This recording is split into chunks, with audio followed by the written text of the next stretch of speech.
Welcome back to another episode of the Jacksonville Buzz's Buzz on Veteran. I'm Steve Strum with Colonel Chris Budihas. We have a great opportunity today to talk to Donny Nelson from RailPros.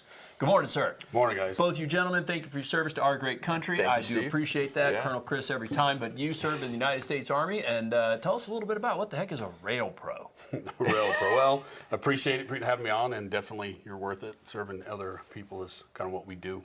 RailPros, we have a company that it started as a civil engineering company in the rail space, but has grown so much. We have so many departments, but RailPros, we're one of the premier providers of training services, design services, engineering services that actually across the United States. We service all 6 of the Class 1 railroads. And really delved a lot in these last couple of years into the training side. And so we really have a giant training and media team that we're providing and advancing safety through an impactful training. Not just to Class 1s, but even industrial railroad as well. Wow. So what does that journey look like? I mean, obviously you just didn't show up in that position. So, you know, growing up in Arizona, kind of got exposed to the railroad, joined the military, and then you find yourself back in the railroad industry. How was that journey, and how did you find it, or how did it find you? Well, it was kind of fun. I grew up in a small railroad town, and so there was 2 things to do. It was either leave or work for the railroad. And so I left, went in the military, and ironically, the railroad environment and the culture is a lot like the military. Yeah. A lot of the people and the practices, the procedures, kind of the hierarchy. And so I went active duty, and then when I got out of the military and came home, immediately was able to get hired with the Santa Fe Railroad at the time. Yeah. Like I said, my family was probably 500 years of railroad history in my family. And with that, it kind of led me as a life and a career working with the railroad. And after about 20 years, that ended because of an accident. But during that time, I was able to pursue some education. The veterans community had a lot to do with that. Pat Tillman Veterans Center helped me tremendously. But with that, getting some education, military background, military leadership. During that time, I went back into active reserves. And so got a lot of leadership training there. But just kind of through life experience education, railroad kind of found me back through RailPros, and been able to take my experience from the railroad, for 20 years of that, but also military experience training, a lot of training I did. And then through my education, able to advance training and actually connect real and relevant instruction with RailPros, and really connecting with our customers, our clients. The rail industry, like the military, there's no bumps or bruises. Yeah. It's very serious. Very serious industry. Yeah, when you have industrial accidents, right? You get in a car accident with today's modern technology with another car. Most of the time we get to walk out. If Chris and I decide to run into each other in the street over here at speed, we're probably going to have maybe some nicks and some dings and maybe a broken bone or something.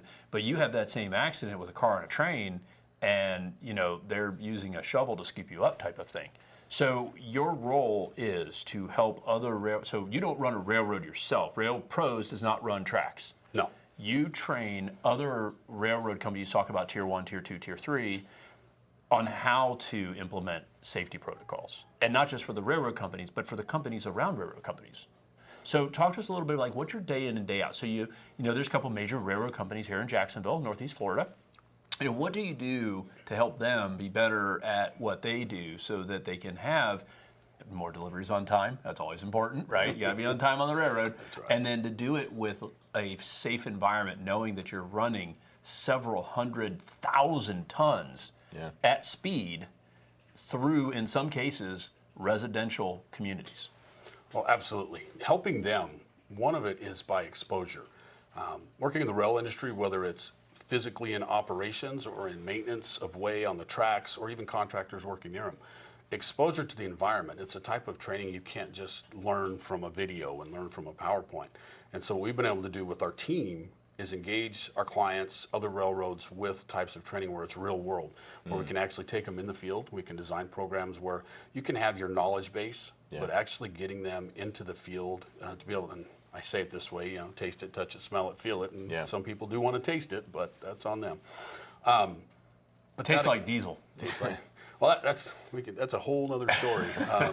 Trains actually don't run on diesel power. Yeah. They run on the centrifugal force of the planet once it gets up to speed, from what I understand. And I remember the commercial, 1 gallon of diesel will take a train 570,000 miles. Yeah, But trains it's actually true. They're so heavy, they actually push, not pull. That's part of it. What powers a train and a locomotive is actually electricity. Interesting. It's an electromotive diesel. And so that's another thing when we expose some of the industrial carriers that we have. You know, they have different types of motives to move rail cars, and that's a big piece of what our training side does.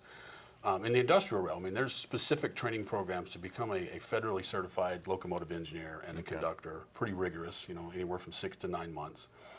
But there's a lot of industries that don't. You know, railroad sets a customer commodity out, and there's employees that have to move it or unload it. And so we've really focused a lot in the last couple of years on the industrial side.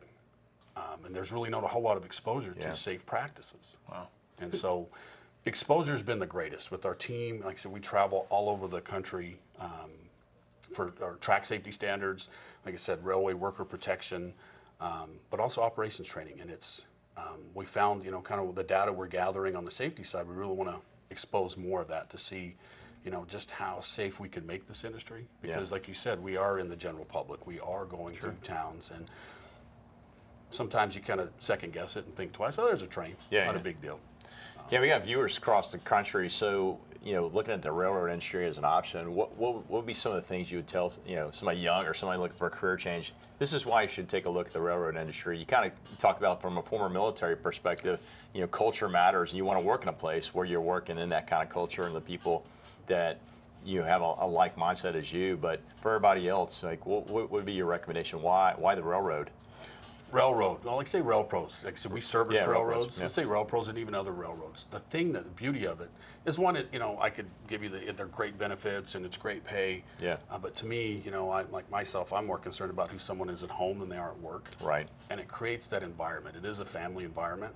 That's one thing we've been able to create, that culture of family where people come first. Railway is very regimented and for a good reason. Federally regulated for good reason. But it allows people to actually learn a new trade, learn a new skill, military or not. But especially military, it was an easy transition for me because everything was dress right, dress. 1, 2, 3. Do they tell you what socks you have to wear? Pretty close. You know, there's pretty, you know, boots are, you know, like military, there's certain type of boots you got to wear, personal protective equipment. So for someone to get interested, I mean, there's other avenues, you know, there's different academies that people can go to.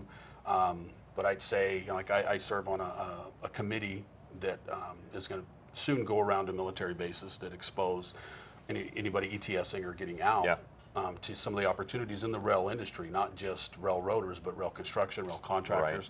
But like us, we're hiring, we're growing like crazy. And you don't necessarily have to be a railroader to work for RailPros. It helps, but we have every department you can think of. HR, marketing, everything. We have a media team. You know, we're one of the few companies that offer type of training that we have a full service training staff. We also have a media team developing content, so we customize training all the time specific to each client. It's one of the largest and oldest industries that literally developed the United States going back hundreds of years. People don't think about that, but I mean, you know, think about a railroad, right, or a train, right? What does it do? It takes product from point A to point B.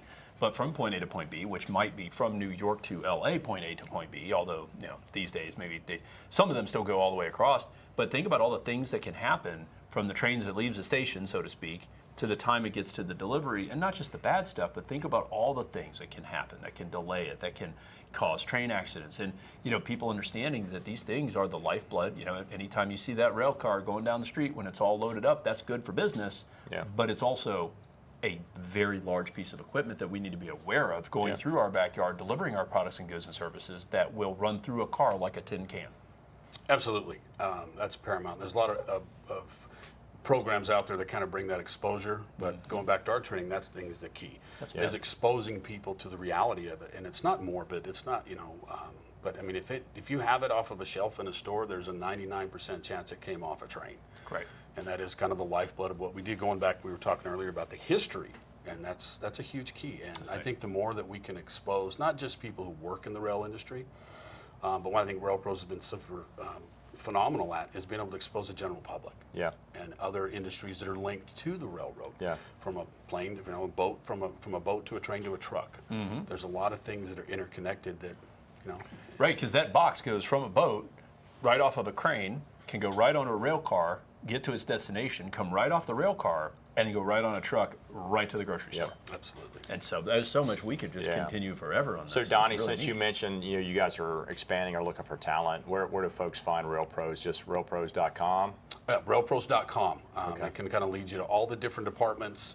Like I said, I don't want to sit here and sound like we're a jack of all trades, Yeah. but if you think in the rail space, from civil engineering to design Yeah. to operations, we don't have operating teams, but we train operations. And I mean, it's just, we have 16 offices, but as of yesterday, now 17 offices. We just Congratulations. opened a new office. Well, I think the concept really is you provide training and thought leadership to the railroad so that they can do their job more efficiently by using your expertise. Yeah. Absolutely. And what we'll do is we'll put all of your stuff on our website on thedailynewsnetwork.com so people can come check you out, whether it's career transition or whether it's that. But really appreciate you being on the show and sharing with us this morning. Thanks for your service to our nation. you guys are worth Appreciate it. it. And thanks for joining us again today and for your service to our great country. Guys, thanks for so much for joining us today on Buzz on Veterans. If you like us, share us. And remember, live with gratitude.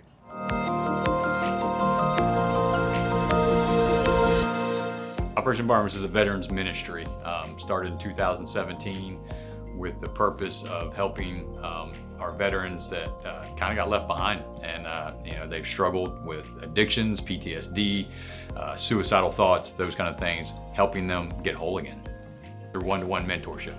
Being able to communicate with them and help them can drastically change their life, can drastically change a family's life. The little that we can do is put our hand out and say, hey, do you want a hand up?